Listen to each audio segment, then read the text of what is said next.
Guys, it is a pain for me to find a dress shirt. They're always too tight or too stiff or just plain uncomfortable. Well, not anymore. The dress shirt was due for a radical reinvention, and Rhone stepped up to the challenge. Rhone's commuter shirt is the most comfortable, breathable, and flexible shirt. Guys, here's why. Rhone's four-way stretch fabric provides breathability and flexibility and leaves you free to enjoy what life throws your way with a wrinkle-free shirt without the hassle. With Rhone's wrinkle release technology, wrinkles disappear as you stretch and wear the shirt. My favorite thing about the commuter shirt is its versatility. Date night, happy hour, work function, you name it. The commuter shirt can get you through any workday and straight into whatever comes next. Head to Rhone.com/Chael. You're going to save 20% off your entire order. Again, to save 20% off your entire order, just go to Rhone.com/Chael or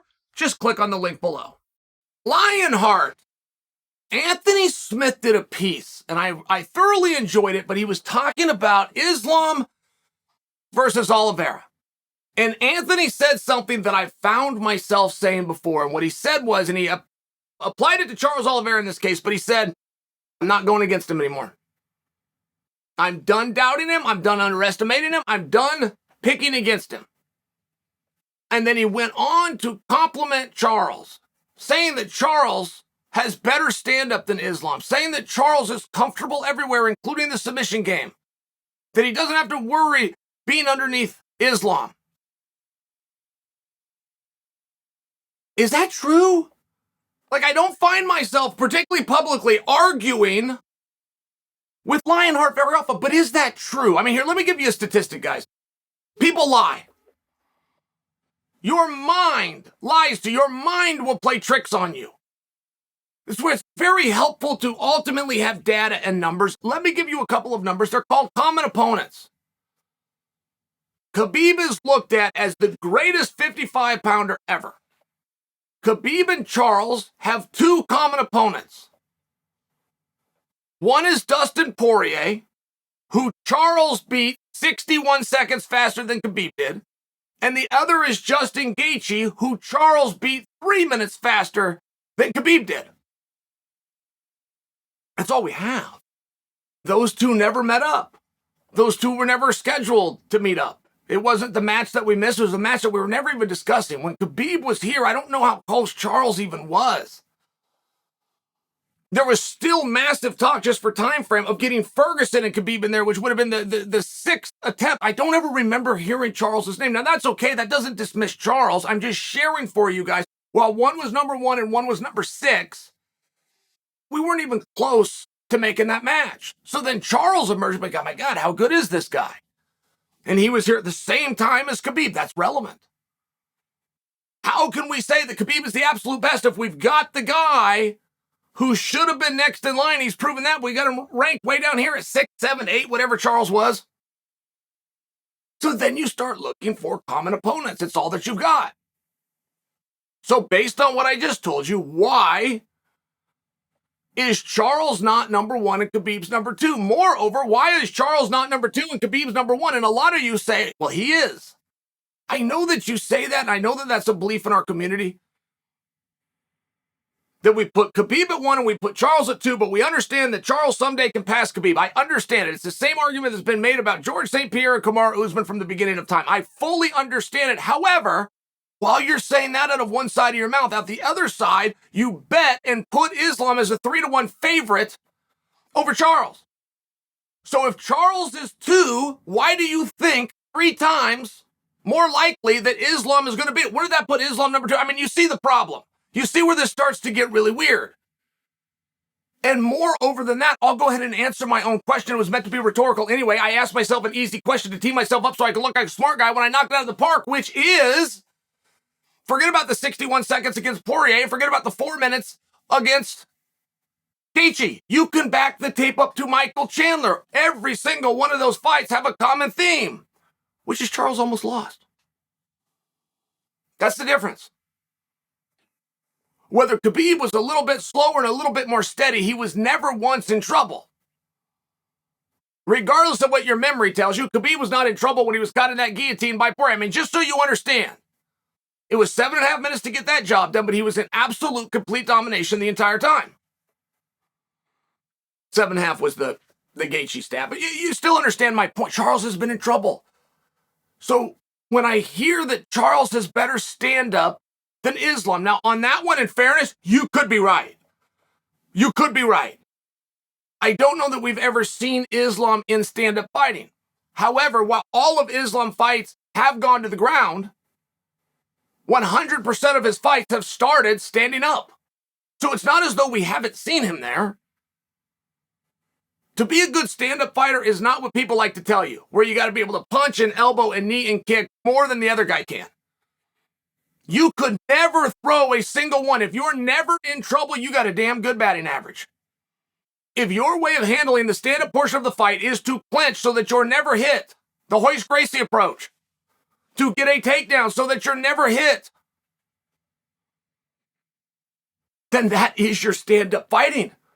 I don't have to know how many knockouts you have. I want to know how many times you've been knocked. How many times have you been hit, right? I mean, there's two sides of the coin. So while we have seen Charles Oliveira knock people down and finish fights from his feet, we've also seen Charles knock down and almost finished from his feet. I don't know what you want to do with that. I don't know how you want to work that in. But if you're telling me that Islam's never knocked anybody down, that's a good stat. I can't deny that. But if I come back and shove it up your ass and tell you that nobody has ever knocked Islam down, you're going to have to admit that too.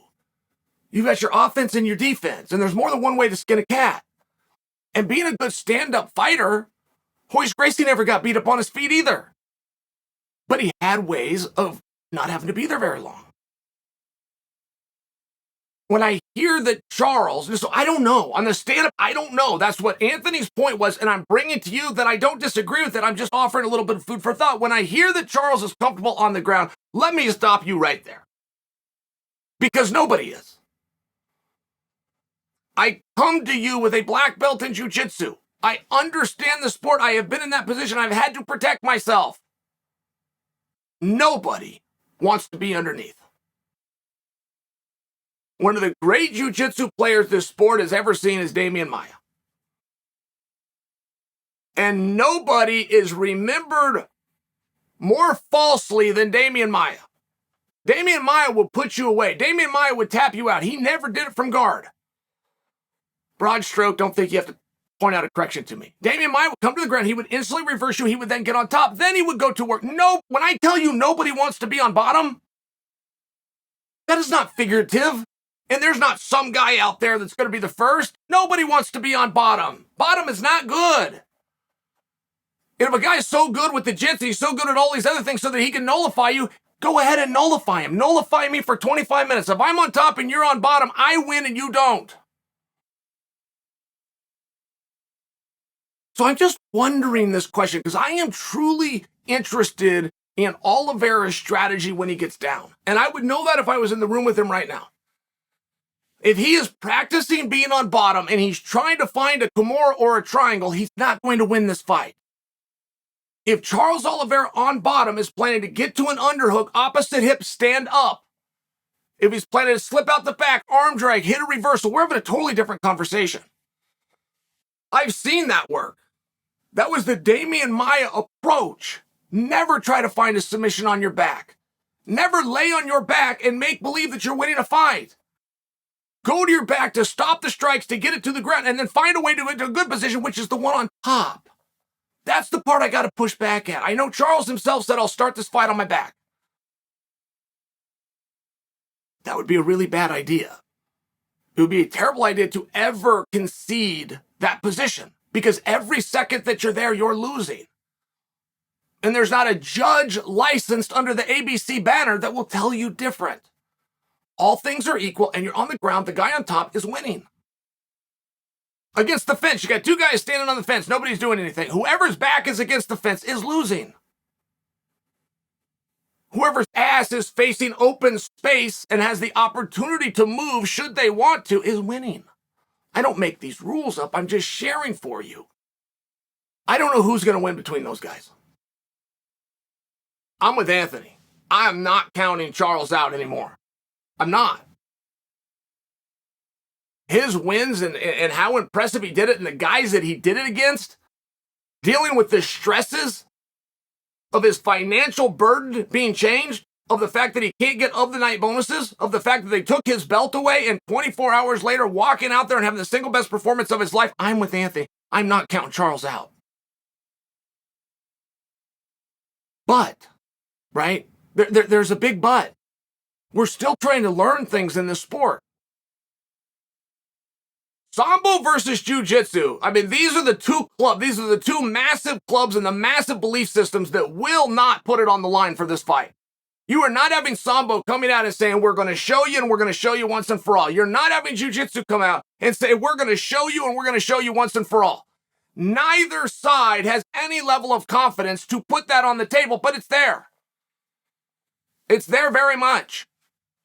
And there's no point in holding these contests from 1993 until now if we're not searching for what the most effective way to do it is. Nobody's winning a fight on bottom, and nobody wants to be on bottom. Let's just get that clear right from the jump. If Charles' plan is to submit Islam when he's down, we got a problem. We had 25 good minutes of action. He's rolling this way and he's rolling that way. And all the legs come, and there was an elbow that slipped out. Okay. All right. We've been doing this since 93. Show me someone 95 or after that's ever won a fight from the bottom. I mean, right, you could do it. You'd have to search. You're not going to find it in a main event. You're not going to find it in a world title fight. Is Charles going to be the first? I mean, it's one of those things, maybe, but is that what you want to bet on? Is that what you really think? We really do. If we had that piece of information, we would have a massive clue to this fight. If Charles, when he's taken down, plans to stay down, we don't need to see this fight. It's already done. If Charles, when taken down, plans to get back up, okay, you have my attention. If you could assure me that Charles, when he's down, can get back up or reverse him, whoa, you might have just changed the fight. There is nothing that will physically and or mentally drain a wrestler more than if he gets a takedown and he doesn't get to stay there. If you're one of those guys that can pop up off the bottom and make him go to all that effort, it is the most cardiovascular requiring technique in all of combat sports is the takedown. When the takedown is done, that wrestler has got to have a moment to catch his breath. If you scramble right up to your feet, you're now in the same position that the wrestler didn't want to be in, which is why he went for the takedown, except now he has less energy. It's a problem. You do that 3 times, he's not going to try to take you down a 4th.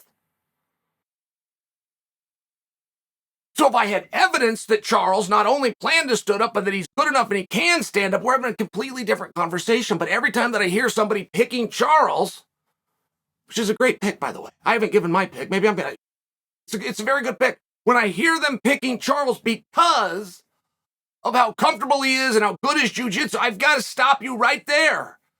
What was the point in doing this from 93 on? If we're not going to learn from that. What was the point of Damian Maia coming back and reviving jiu-jitsu if you're going to misremember his career and act like he was down there doing rubber guard? That's not what happened. It's not what any of the greats have done.